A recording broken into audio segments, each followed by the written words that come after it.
welcome to one more episode of The Brand Called You.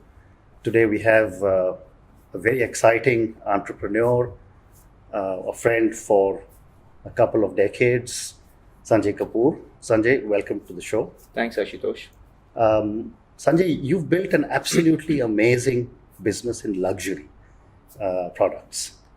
But before I get to your luxury experience, which a lot of our listeners and viewers would want to see, talk to us about your early career as a banker, and then what made you enter the luxury space, and before that, what made you become an entrepreneur?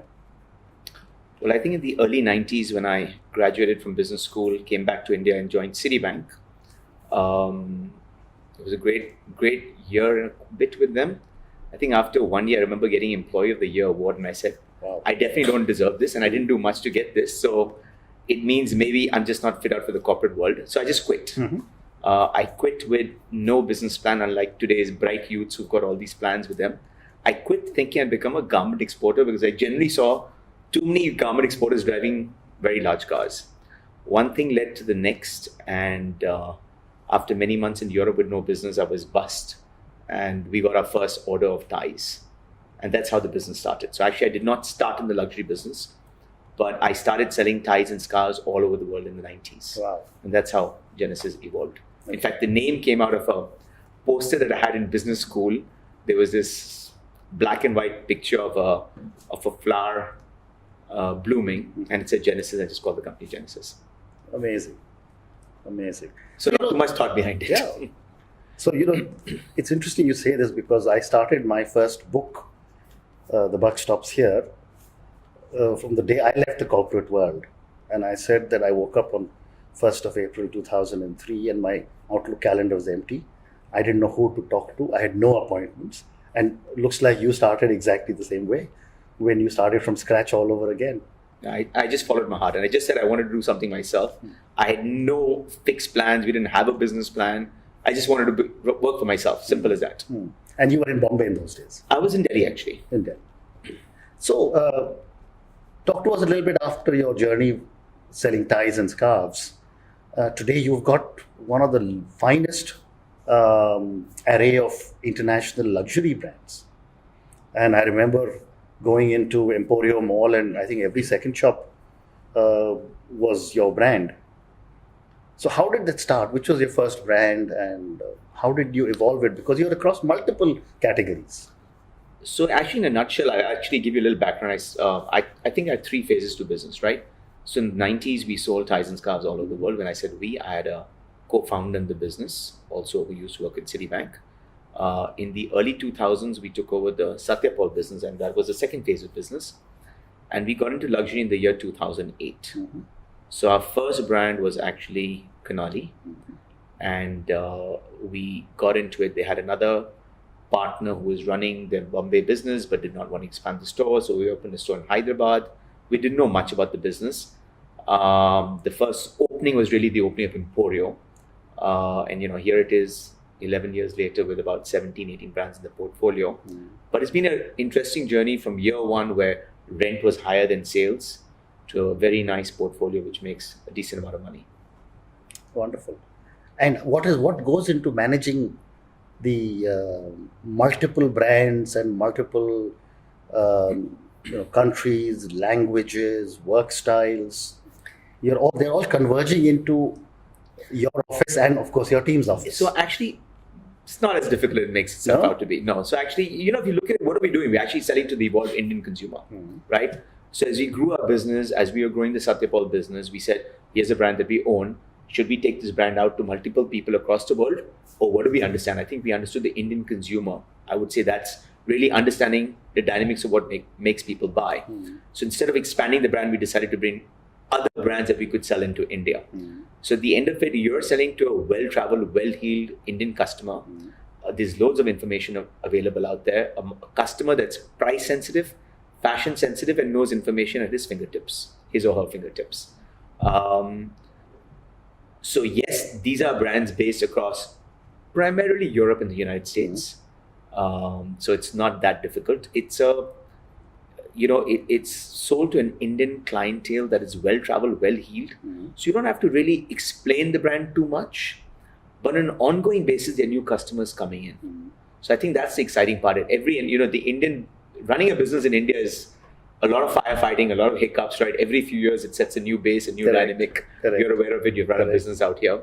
And I think that's the exciting part of it. You can say challenging, I call it exciting. Because, I worked with two international brands, one American, one French.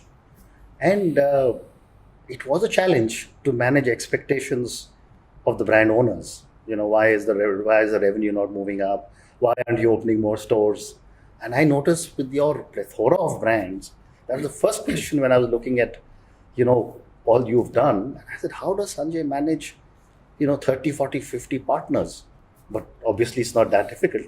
Here's the thing, right? So I actually call ourselves as brand custodians, right? So as a brand custodian, we've got to do what's good for the brand. Of course, when luxury started in India in 2007, 2008, a lot of people thought India was the next China. And I thought in my mind, India is not the next China. India is going to be the next India. Correct. You can't really compare demographics and the way China built out its retail business like India has done. Of course, we like to make that comparison, and everybody says, India is 5 years behind China or 10 years behind China. I don't even think the comparison exists, right? So I think you have to be realistic to what our market can take. Infrastructure has been and will continually be a problem in the Indian retail environment. Having said that, I think the omni-channel and e-commerce business is fast catching up in India, which is a whole topic itself on its own. But I think we've had some very good partnerships with brands. And I always put myself in the shoe of the brand to see how they answer it. Correct. At the end of this, we're not doing this for charity. We have to make money just as the brand partners to make money, right? So I think if you play out those dynamics correctly and you're transparent and honest to your business, it will work well.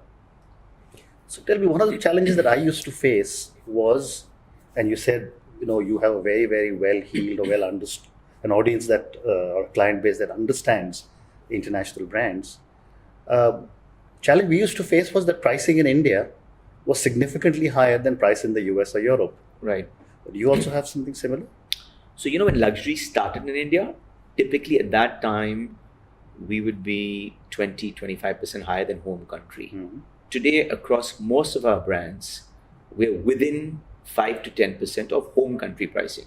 When I mean home country, typically continental Europe is the cheapest. Correct. Right? Not necessarily London. So we're significantly cheaper than Singapore, Dubai, Bangkok, Hong Kong. Pretty much on par with UK, if not plus minus 5%. So I fully agree with you. Indian customers are very price sensitive. We would carry we would carry cars back in our suitcases if we could, right? The richer they get, the more price sensitive they are. Correct. And actually, if you break up the portfolio, women are more price sensitive than men. You're selling a finely tailored suit. Men are slightly less sensitive. They've got to get the trouser lengths done, the sleeve lengths done. So 5-6% here and there doesn't bother them. Women will walk into a fine end store and call the store manager in Sloane Street in London and get the price there and calculate the tax refund and figure out their 3% off and that kind of stuff. So I think our challenges, we had probably 3 or 4 challenges when we started. Pricing was the biggest challenge. And today we have taken care of that. Like I said, we're within 5 or 10% of home country. And that works with rational pricing, both by the brand and by us. Other challenges that we faced when we got into this space is the range genuine? I think that people figured out very quickly that if you got the brand out there, it is a genuine product. Is it a wide enough range? Is it a new enough range? I think those are easier challenges to deal with. People figure out that, if you have a brand name out there, they're not going to put their brand name if it's not a genuine original product sold at the same time as it's sold in London, New York, Paris. So pricing was a challenge, but we took care of it fairly quickly. Okay. A lot of people don't know that, in fact, but people who do know that, are slowly shifting. Our largest competition in this business is really not other brands, but it's people shopping overseas. Correct. So staying with luxury, I've been reading a few articles, and the luxury market in the last few years seems to be under little pressure because the serious challenges are in China, and demonetization must have had a challenge, must have had an impact on India as well. And I was talking to some of these big brands overseas, and the 2 big markets were India and China, and somehow that has had an impact. What is your thought on that? So actually, I'd be surprised if any brand said India was a large market, right? India is a rounding error in most Really? luxury brands. I don't think India constitutes even 1% for most large global brands in terms of retail sales now. Okay. They all look at it as a strategic market in the future because it's one of the few markets that's growing. Correct. I think China had a rough challenge till about a year ago. In fact, if you see now the reports of the last year, luxury's been pretty much on fire. Really? Okay. Look at LVMH, look at the Kering Group. The numbers have been very supportive. Up to about a year ago, China clamped down on bribery and all that stuff, and China did slow down, but China's bounced back with a bang. But on the flip side, I would say India is one of the few countries that's growing. We're still doing high, early teen, double-digit growth, like for like, which is really the only relevant growth compared to most markets. I mean, I know the US has bounced back, but even in the Western world, if you grow at 3%, that's considered fantastic. Absolutely. So really, when you see that compounding error of growth and you have a young clientele, a young consumer that's evolving quickly, I think India's got a great future. So I wouldn't be worried about that. Okay. At least I'm not. Okay. So, you referred to e-commerce a little while ago, and as a fellow retailer, at least I was a former retailer. What is the impact of e-commerce on luxury retail? I know it's had a big impact on every other form of retail. So I think a lot of people use the internet actually for information today.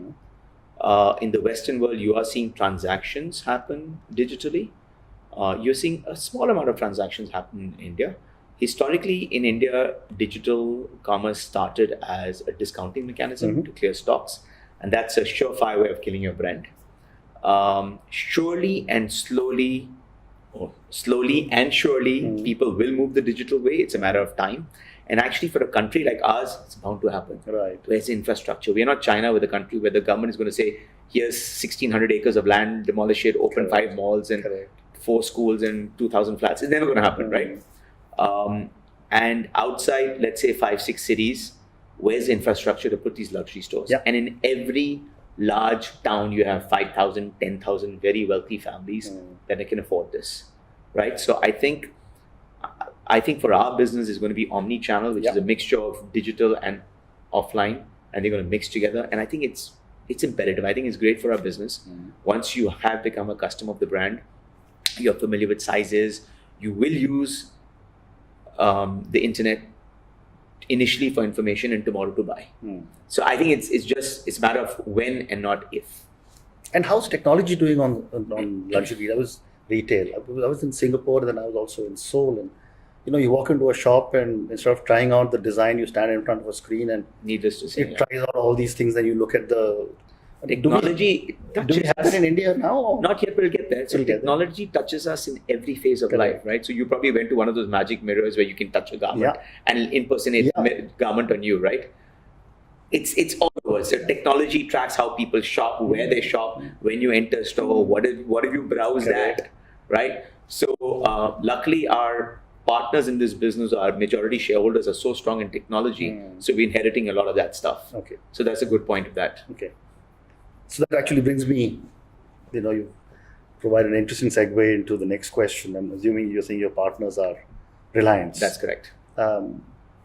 Reliance is now such a large player in the retail space, and I didn't know they had got into luxury retail. Once again, they're such a large organization, but with so many brand owners, where tremendous amount of attention to detail is required. How does that relationship work? Actually, we have had a wonderful relationship with them. Obviously, when they came on board as partners, it was a little unnerving in the beginning, but I must say they did everything to make the team and me personally very comfortable. Right. So there was a company called Reliance Brands that also started the luxury space around the same time I did. They acquired a significant stake in our business. And as I got more comfortable, I encouraged them to take out all my other PE partners. So it's really them and us. And, the amount of technology, processes and skills that they brought to the table, it's actually perfect. I always say that, we've grown our business from X to here, but how do we take it to the next level? And this business also requires deep pockets, lots of technology. And, with Reliance Brands, we are as entrepreneurial as an entrepreneurial business, yet we can be Reliance when we need to. So it's an ideal mix in the way we are structured, right? And this is not the Goliath business that you think of. I understand. We're as nimble, as fleet-footed as we need to be. Absolutely. And because of your own growth and probably because of Reliance, you now got some 800 doors that you're working. Yeah, collectively, between Reliance Brands and the erstwhile Genesis, we have a whole bunch of stores. That's correct. That's a very, very large presence in the country. That's correct, yeah. Okay, so now I'm going to move our discussion to something a little more personal. Sure. Sanjay, you've been in business, you've got, you travel a lot, it's family. Two separate questions. Number one is, what gets you going every morning? Okay. And then after that, how do you manage your work-life balance?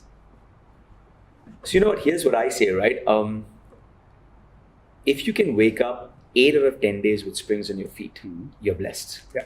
Okay, and genuinely, you know, I don't have a preset goal that I want 500 stores or X number of turnover. For me, really, I truly, genuinely enjoy my business. And I think that's what gets me going. I know it sounds really cliche, but every brand gets me as excited, whether you have 18 or you have 19 or you've got 20.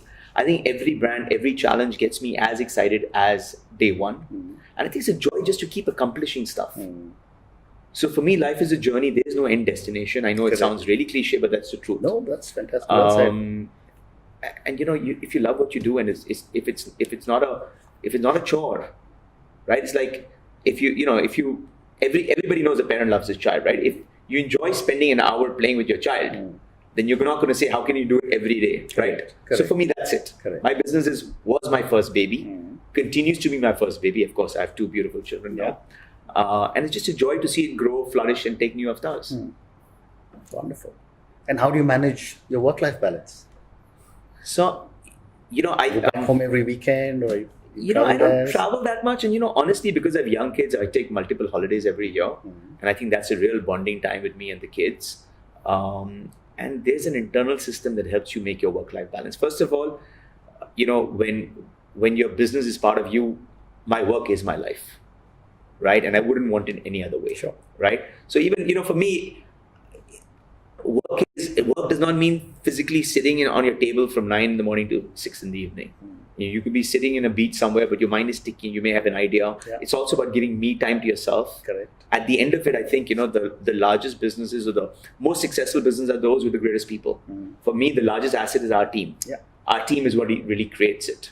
Right? So I don't think I've ever faced a challenge in a work-life balance. For me, if I feel I'm burning out, I just blow off a weekend or blow off a day. Or, you know, there's always a way. I think you have to calibrate that yourself. I never looked at it as a challenge. Wonderful. So you spoke about in the beginning that you had a partner. When you founded Genesis. What is the advantage or disadvantage of having or not having a partner? So actually, when I founded Genesis, I had one co-founder, and then when we got into the Satya Paul business, I had a second co-founder. So I would say there are loads of advantages in having a co-founder, partner. It's someone to brainstorm with, it's someone to share a risk. And, you know, at the end of it, sometimes it gets lonely at the top. I mean, I do remember when I was a banker, and you'd just be brainstorming with other people. So sometimes when you are your own boss, that's where it gets lonely, right? Of course, the risk-reward ratios change when you have another co-founder or partner or two. So it's a tricky one. Of course, having a partner is a twin-edged sword. It's understanding the sensibilities of the other person. Done correctly, it's a huge plus. Done correctly, 1 + 1 is 11 and not 2. Done badly, it's negative. Wonderful. And, you know, that's something you can spend hours and hours talking about. I agree. Okay, next question to you is that I ask all my guests. Tell us about your biggest learning from your biggest failure. So, you know, if I reflect back, at least in business, my biggest failures, I would not say would have been business failures, but failures with people in business. Okay, when either I did not handle someone correctly or did not understand the pain or the grief or the differences going on in that person's mind without getting into specifics. And it's happened a couple of times. So those were my biggest failures. So, losing a business, losing an account, losing money, it's part of the journey, right? We've gone close to being belly up 3 times in the last 25 years. But so I think not being able to understand a human being, and it's happened multiple times. And each time I've sat back and reflected and could have handled it differently. And the answer has been yes. I think human emotions, maybe I didn't put myself in the other person's shoe to understand what that person was going through. And that's a failure for me, a huge failure. And I hope I've learned from each one. Okay, thank you. One last question. India is at an amazing stage of our journey as entrepreneurs, and the government is giving a huge push to startup entrepreneurs. A lot of young people are wanting to start up their own ventures and so on. You've been the quintessential entrepreneur who's started 3 successful businesses, and as you said, have had challenges in your businesses and come out of it, and are now leading the pack in the luxury space. What would your advice be to young startup entrepreneurs? Honestly, again, it sounds cliche, but follow your dreams, right? If you have a dream, go out, make it come true. Be true to yourself, and don't waste time. So, I remember in my initial days as an entrepreneur, I'd meet several professional friends of mine and say, you know what, we want to become entrepreneurs too, but let's wait 5 years to get a bit of a nest egg. Correct. And that 5 years would come and say, let's wait 2 years more.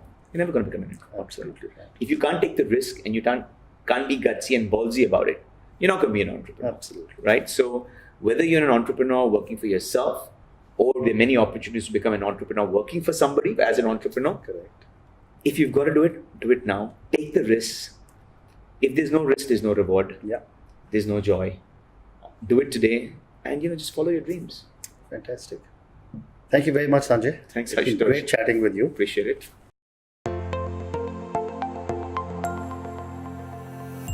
Thank you for listening to the Brand Called You podcast. Be sure to visit tbcy.in to join the conversation, access show notes, and discover fantastic bonus content. You can follow us on YouTube, Twitter, Facebook, and Instagram. Simply search for The Brand Called You. Thank you, and see you next week.